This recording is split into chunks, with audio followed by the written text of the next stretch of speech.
ডাকসু নির্বাচনের নাটকীয় মোড়। জিএস পদ থেকে নিজের প্রার্থিতা প্রত্যাহার করে নিলেন জুলাই আন্দোলনের পরিচিত মুখ মাহিন সরকার।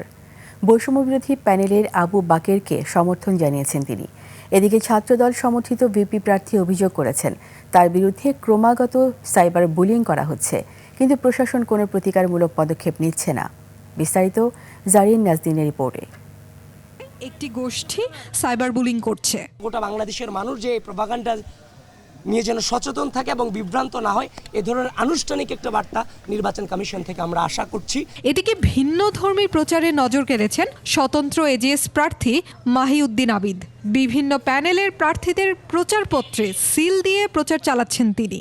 আমি তাদের বলতেছি যে আপনাদের ওই যে খালি পার্টটা যেটা আছে বা আনইউজড পার্ট যেটা আছে সেটাতে আমি একটা সিল মেরে দিচ্ছি। তো এটা অনেকে ভালোভাবে নিচ্ছে। জুলাই গণঅভ্যুত্থানের পর ডাকসু নির্বাচন অবাধ সুষ্ঠু হবে, সকলের জন্য সমান সুযোগ নিশ্চিত হবে।